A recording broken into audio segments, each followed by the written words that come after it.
por razones obvias, la venta cayó en toda la Argentina y lo que menos cayó, es decir, lo que la gente más consumió, fueron alimentos, pero hay rubros que realmente la están pasando muy mal. Con la información y los datos específicos, el titular de Sigma Global, el asesor de asesores, mi amigo Juan Enrique. Muchas gracias por la consideración, Guille. Sí, un dato realmente preocupante es, según CAME, la caída de ventas en el mes de abril. Este es el número. 50,8% la caída de las ventas. ¿Sabés que los seres humanos, vos en tu casa, lo que más consumís es alimentos y seguramente indumentaria? Recordemos en el siglo XVI, Guille, el mascarón de proa de la revolución industrial fue la industria textil.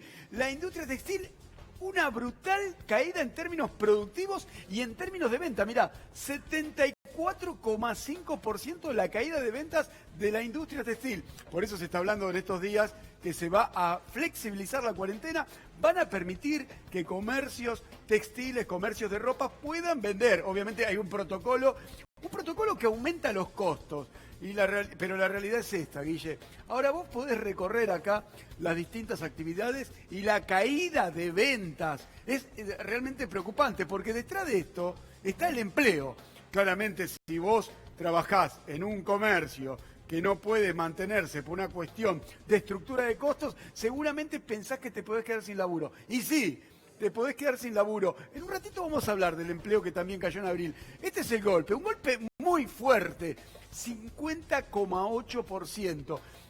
Cualquier centro comercial, no hace falta que te vayas a un shopping, si vos recorres un centro comercial cercano a tu barrio, cercano a tu casa, te vas a dar cuenta que hay locales cerrados que ya no van a volver a abrir. Esa es la realidad de lo que está pasando en la economía. Acá tenés electrodomésticos, casi un 70% en ventas, muebles del hogar, 73%, indumentaria, joyería, cosmética y juguetería. Mirá, Guille, 75, 55, 64% en la caída de las ventas. Muy preocupante la situación. Marroquinería, 66,7%. Repuestos de autos, repuestos automotor. Por eso, levantar la cuarentena no es garantía de que la economía vuelva a resurgir. Vos podés tener una espalda muy grande. De hecho, según el rubro, habrá quien tiene más o menos espalda. Eso está claro, está expuesto aquí. Pero es difícil sostenerse en el tiempo con esta caída en el volumen de ventas. Es muy difícil. Ya en marzo había caído interanualmente un 57%. En abril, 50,8%. Vamos a ver qué sucede en el mes de mayo. La realidad es que la cuarentena, la pandemia, está metiendo a la economía en una profunda recesión que los economistas llamamos depresión. Se conocieron la semana pasada los datos de la producción y de la construcción, 70%. Realmente es un golpe muy fuerte. Más allá que el Estado hace un esfuerzo inédito. Hoy se empieza a pagar el IFE, el jueves se empieza a pagar el ATP. Pero lamentablemente, Guille, hay que decirlo, más allá del esfuerzo inédito, que el presidente dijo, 2,6% del PBI. Es inédito, pero no deja de ser eso. Los expertos, o por lo menos los expertos que asesoran al Banco Central de la República Argentina, hablan de una caída del 9,5% del Producto Bruto Interno para Argentina, de una recuperación leve en el año 2021, lo dicen este grupo de asesores, y de una normalidad, entre comillas. Todo va a depender de COVID-19, aparentemente está cediendo, por lo menos donde empezó con fuerza, en Asia y en Europa, recién para el año 2023. Mira, el relevamiento de expectativas del Banco Central, que son las consultoras, llamarles serias, nunca acertaron con lo que predicen, nunca aciertan.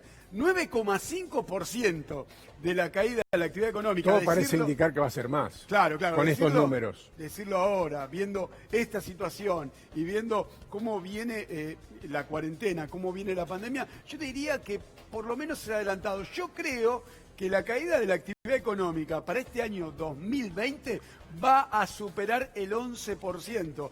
Seguramente va a ser así, lamentablemente. Y ese golpe se va a sentir muy fuerte en el empleo, que en un ratito te voy a contar, Guillermo. De hecho, y a modo de anticipo también, el jueves se va a conocer la inflación.